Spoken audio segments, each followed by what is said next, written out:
There are memories of Eric Medlin all over this 150,000 square foot facility. John, the first project of the Eric Medlin project was to analyze the crash, figure out what went wrong, with a chassis that dates back how far, the basic design? 25 years, as long as my career. So this is the car you drove basically to all of those victories. There had not been a fatality in 40 years. What happened that was different in the Eric Well, crash? first let me say it was a great race car. The chassis builders built us cars that kept us safe. But something new on the horizon came. Right. It was called oscillation, harmonics.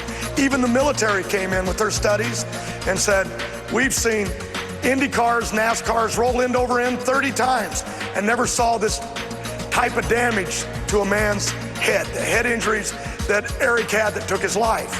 And we tried to evaluate it, and it was obviously caused right here in the cockpit in the roll cage. His head made contact with the frame rails because the car did what? It teeter-tottered, basically. When you lose a tire on one side, okay, and it comes off for whatever reason, you ran over a nail, okay, the car gets offset balance. But a car like this that makes, the G-force that it makes, the horsepower, the way the tires spin, nothing compared like this in IndyCar or NASCAR, nothing even close, created a teeter-totter at such an effect that where we were used to a regular crash. And his head was doing this. Yes, a regular crash of hitting a guardrail where the driver's head would hit once or twice and he got out with a headache.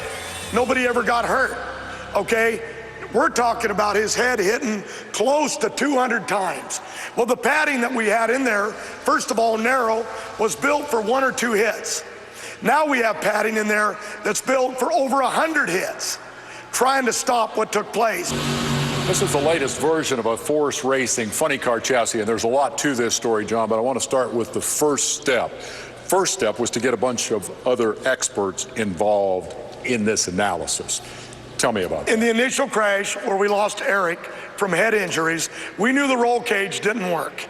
And the padding, the neck restraints, same thing with Earnhardt, the injuries that he received that cost him his life, that we had to address it. Dr. Melvin was the first that was brought in from NASCAR because he worked on the car of tomorrow.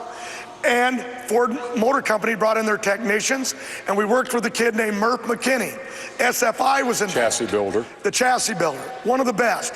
But at the end of the day, we had to make the roll cage wider because we couldn't even put enough padding in there to protect the driver. Added a frame rail up here, added this another rail, but essentially the big thing is making more room for the driver's head. Exactly what you had to do.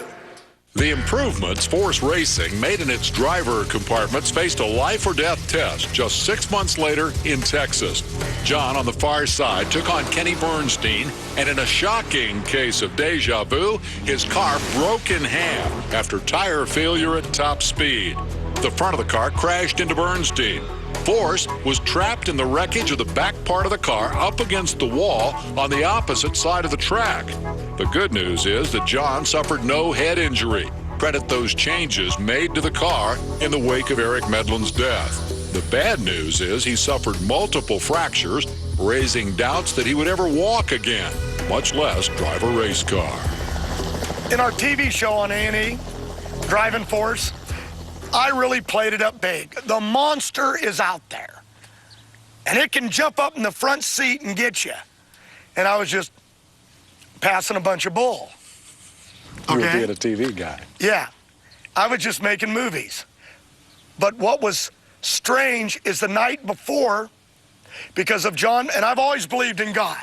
I was trained as a kid going to church to believe in God, but God never spoke to me. Never had him really talk to me. And I had a few beers that night, and I stood out at the racetrack down at 1,000 foot. And I remember looking out, thinking about the race tomorrow on Sunday, and then I got emotional, and I thought about Eric and how he loved this track and how Ashley ran around at Dallas in diapers. She did it right here at Indy, growing up, and Eric chasing that dream. And I got mad at God, and I started cussing. And I told God, you know what? All these years and all your bull, why don't you talk to me? Show me a sign that I'm going the right direction. Well, we know God works in strange ways, right? So we're here. Here I am staging. I look over. All I got to do is win this round, beat Bernstein. I'm in the countdown. We both leave the starting line. And somewhere in all that, God finally spoke to me. He didn't say, John. He just took a big old hammer at 1,000 foot and splattered me all over the racetrack. My daughter had just won the round before. She was pulled out of the race. She was doing an interview when she ran over to my car, and she was terrified. Dad wasn't there. The front half of the car was there with the motor in it. Where's Dad? She looks back up the track. She's running back up the racetrack. My wife's on a start line having a heart attack. Nobody can find me. The car's separated. Ran over into Bernstein, and I went somewhere. They couldn't even find me in the crash. And then I woke up. And it's the last time that I'll call out the good Lord. I found, if I didn't have religion that day, I found it. And I don't question him no more. He's the man, and he splattered me at 1,000 foot. Broken arms, legs, the helicopter taking me out. Did you know? What are you trying to screw me up here? You're ruining me mentally. Did you know that your arms and legs were flailing around the way they were, or were you still unconscious? I looked down. When I woke up in the seat, I remember Ashley was there. Austin Coyle was crying. He said, we're done. He's yelling, we're done, because he couldn't take it mentally. He's like my brother. And I looked down, I saw white stuff sticking out of my leg, and I thought, what is that? It's called a bone. And I looked over and I said, what is that in my hand? It's a bone. And I thought, I never had a broken bone in my life. Now I got them everywhere. I was bleeding out of 5 locations, major breaks. And Ashley and everybody was just, it was a mess. Now, how could this happen after we just fixed the car? But there was one thing that happened. My car was worse than Eric's. It shattered like Eric's, it come in two like Eric's, but I had no head damage. Okay? Or maybe I do have head damage. After this interview, that's what you'll tell them.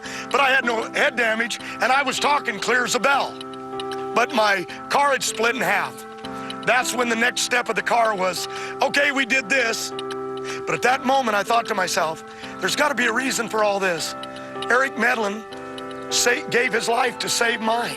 Something had to happen here that makes sense, that I can't walk away now.